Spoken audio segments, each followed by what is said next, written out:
some time now, atheists have been consuming time and energy in order to demonstrate that the religions of the world have nothing to do with morality.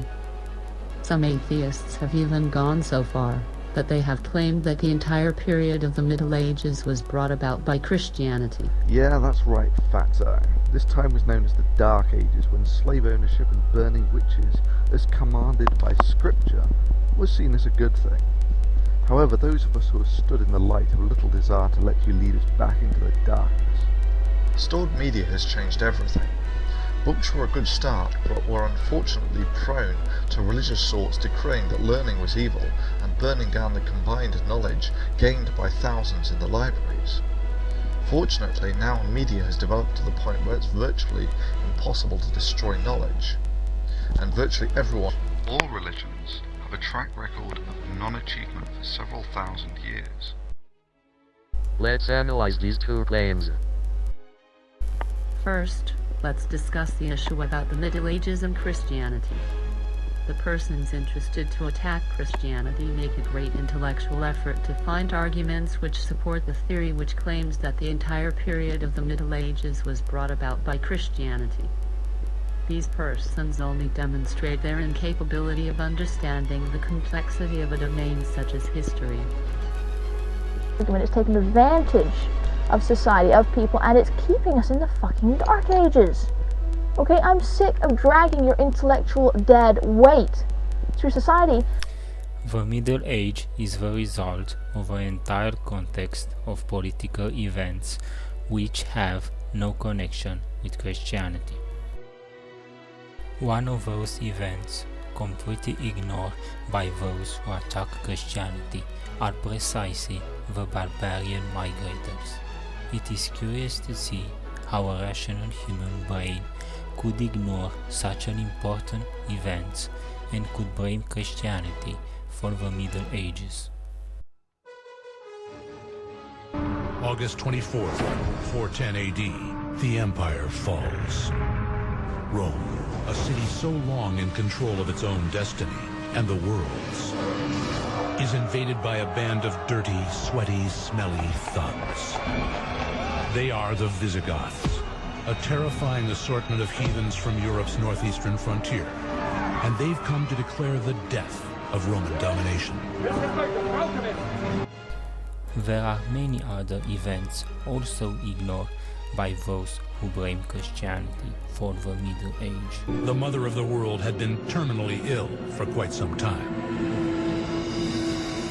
As early as the 3rd century AD, the empire had fallen into the hands of a series of inept emperors, whose obsession with personal gain threatened the public welfare and fostered civil war. During a 50-year period in the 3rd century, nearly all of the 24 emperors who seized power were brutally slain by rivals, rebels, and subjects. While Rome gradually imploded from within, external threats, both natural and man-made, only aided its self-destruction. Also, political and social realities. Smallpox and measles entered the European population pool for the first time during the 2nd and 3rd centuries. In this sense, the Roman Empire paid the price for its success. It had become so wealthy and had established contacts with other parts of the world to such an extent that now it was not only importing the very valuable wares of those regions, it was also importing the diseases that came from those regions.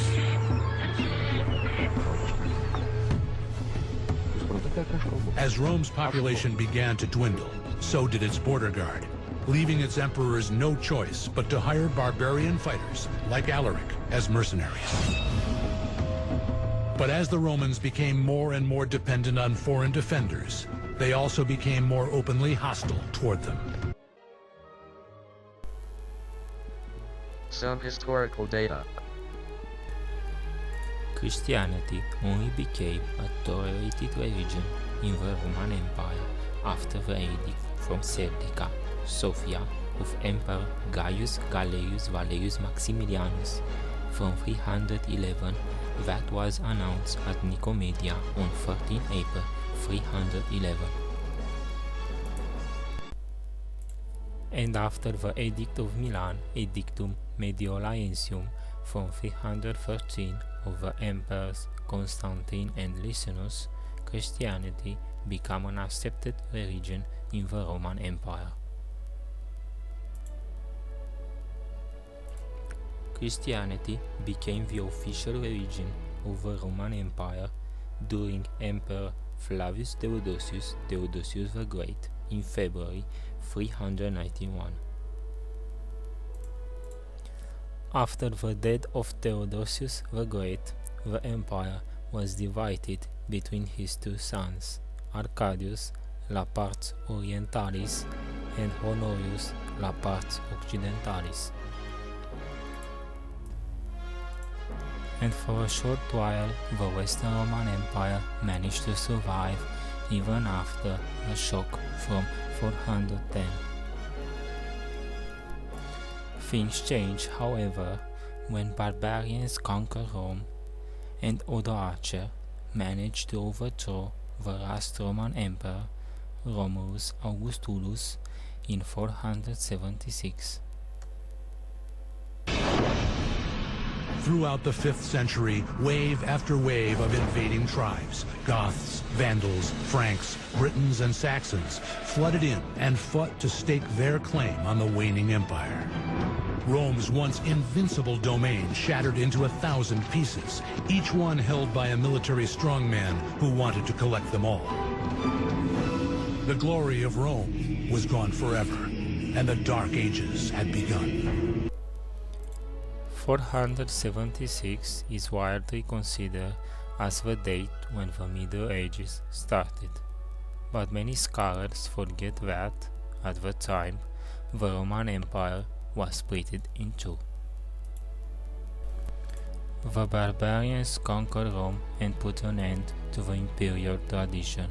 Thus, much of the Greek-Roman culture was lost in the West. But in the Eastern Roman Empire, the culture persisted. The Byzantine Empire. It existed for 1,123 years. In comparison, the Great Roman Empire collapsed 800 years after its establishment. The Ottoman Empire fell apart after 500 years. The Chinese Qing or Manchu Empire after 300 years. The Russian Empire lasted 200 years. The British 150 years. The Austro-Hungarian Empire lasted around 100 years. During its zenith, Byzantium was home to 1/6 of the entire world population. The empire stretched from Gibraltar to the Euphrates and Arabia.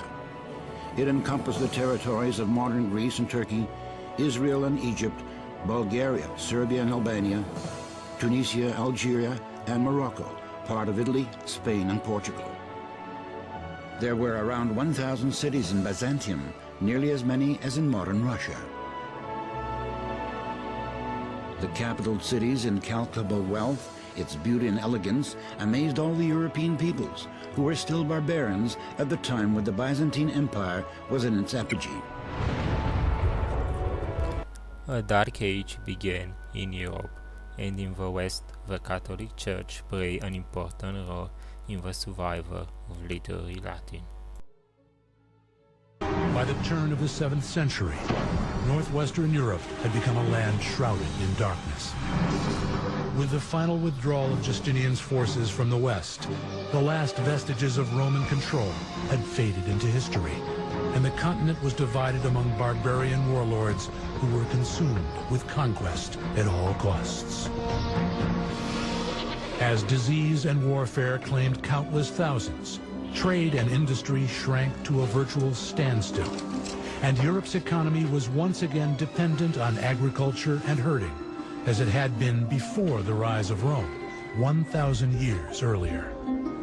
Roads had fallen into complete disrepair, so communication was difficult, and so I think it was roughest in these areas where you were isolated. You could have your local community, but you really couldn't tell what was going on in the wider world. You couldn't tell what threats might be coming at you through the forest. In the Dark Ages, the untamed wilderness was a source of endless fear and fascination. Wide-eyed villagers told tales of witches, wizards, and warlocks lurking deep in the shadows, who possessed supernatural powers strong enough to cast spells, kill livestock, and summon terrifying storms of lightning. The Catholic Church condemned such ghost stories as pagan nonsense, but for the average Dark Age villager, the realities of daily life were just as unnerving.